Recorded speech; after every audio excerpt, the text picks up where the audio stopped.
world is being taken over by a handful of business powers who dominate the natural resources we need to live while controlling the money we need to obtain these resources. The end result will be world monopoly, based not on human life, but financial and corporate power. And as the inequality grows, naturally more and more people are becoming desperate. So the establishment was forced to come up with a new way to deal with anyone who challenges the system.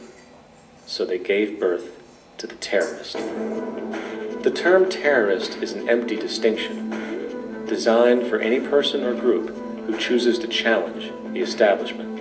This isn't to be confused with the fictional Al-Qaeda, which was actually the name of a computer database of the US-supported Mujahideen in the 1980s.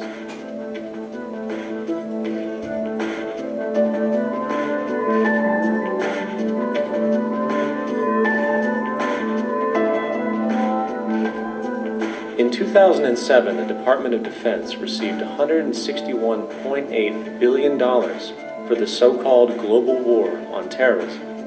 According to the National Counterterrorism Center, in 2004, roughly 2,000 people were killed internationally due to supposed terrorist acts.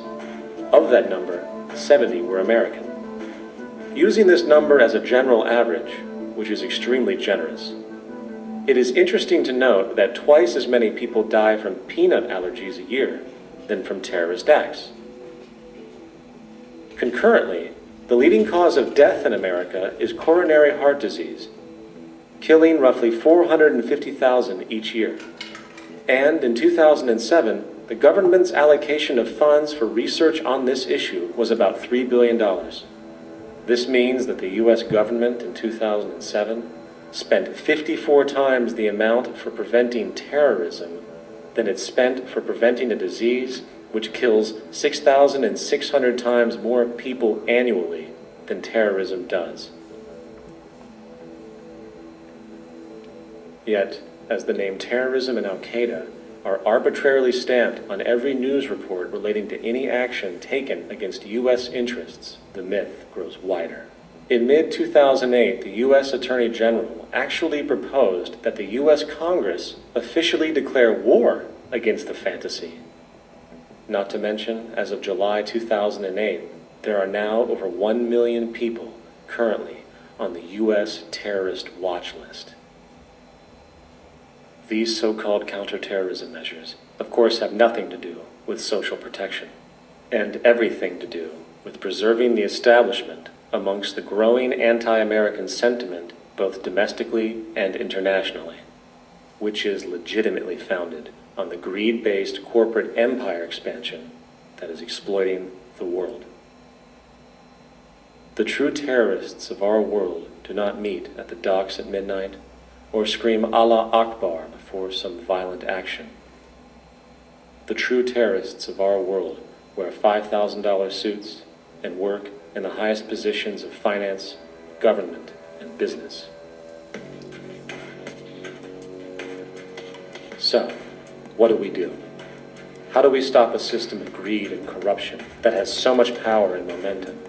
How do we stop this aberrant group behavior which feels no compassion for, say, the millions slaughtered in Iraq and Afghanistan, so the corporatocracy can control energy resources and opium production for Wall Street profit?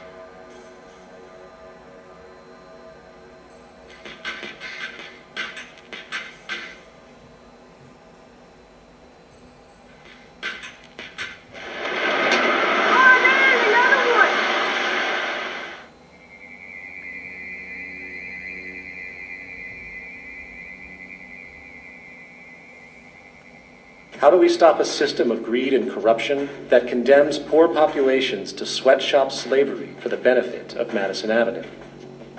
or that engineers false flag terror attacks for the sake of manipulation, or that generates built-in modes of social operation which are inherently exploitative, or that systematically reduces civil liberties and violates human rights in order to protect itself from its own shortcomings.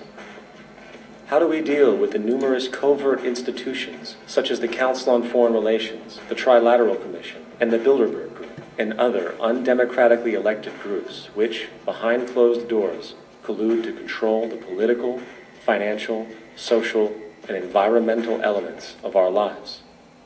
In order to find the answer, we must first find the true underlying cause.